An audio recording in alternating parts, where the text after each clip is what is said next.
Cancer is one of the most deadly and elusive enemies faced by man. All too often, it is that goes untreated until at last.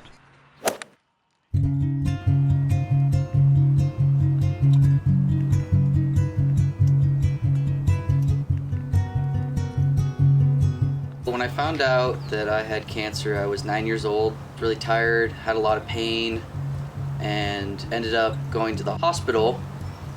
And they took some blood, and the doctor came back and let my father know that I had leukemia. I had less than a 20% chance of survival due to the rare form of leukemia that I had. I was then rushed over to Salem Hospital and then up to Dornbecker's. Pretty much went through 3 rounds of chemotherapy, doing radiation therapy, as well as getting a bone marrow transplant, which ended up saving my life.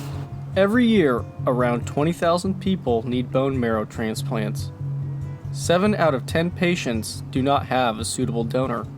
I thought it was going to be an intricate surgery or something like that, but it ended up just pretty much like a blood transplant. I had to sit there, a nurse was with me for about 12 hours to make sure my body did not reject the bone marrow. First, the area is given anesthesia. The anesthesia is delivered in 4 places to give enough coverage to the affected area. Then, to avoid unnecessary trauma to the skin, a scalpel is used to cut a space for the needles. After this, a T-lock is given constant pressure until it reaches through the bone to the spongy tissue. After the T-lock is in place, a syringe is used to draw out part of the fluid.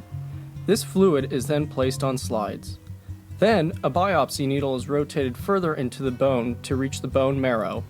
Once the biopsy needle is in place, a spoon is pushed through the needle.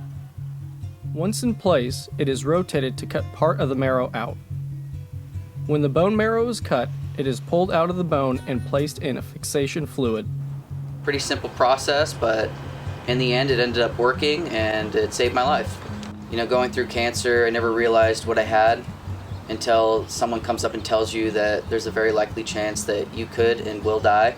I look at life a little bit differently now. I don't take for granted all the small things that come around my way.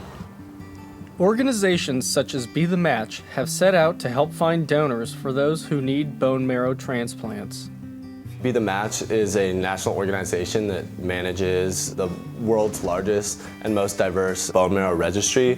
When someone comes down with a blood cancer, something like leukemia, they turn to Be the Match and then they check their registry to see if there's someone out there in the world that has similar makeup of cells that could possibly save their life. It's about a 10 to 15 minute process. We'll have people sign papers, go through their basic medical stuff, basic information, and then after that they'll take that piece of paper to a medical screener and they will make sure everything's okay. Once you get to that station, you're swabbed. You put 2 swabs on the top part of your mouth, 2 on the bottom, scrub around for about 10 seconds, and then that's basically it. So our goal is to get as many people as we can registered. You get a full registration card within like 2 to 3 months, and you stay in the registry until you're 61 years old, so you could get contacted like 2 weeks after you donate, or you could get contacted in like 25 years.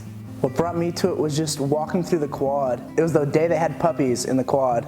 And they were like, yeah, you get your mouth swabbed? And I was like, no. I just went up and did it. After they swabbed my mouth, I didn't hear anything from them for like 2 months. I kind of forgot that I even did it. And they called me and said, yo, you may be a potential match for this guy in Ohio. They hook you up one-on-one with the person. Like my person was Carrie Hunter. I mean, she called me every day and was like, yo, you still feeling good? It was the best feeling in the world, helping someone out. It just felt great. No other word to describe it. It was just great. Just not even knowing the guy and just being able to help out society.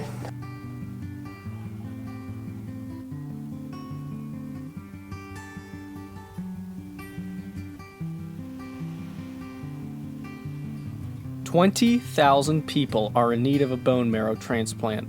Be the match today. Be a hero tomorrow."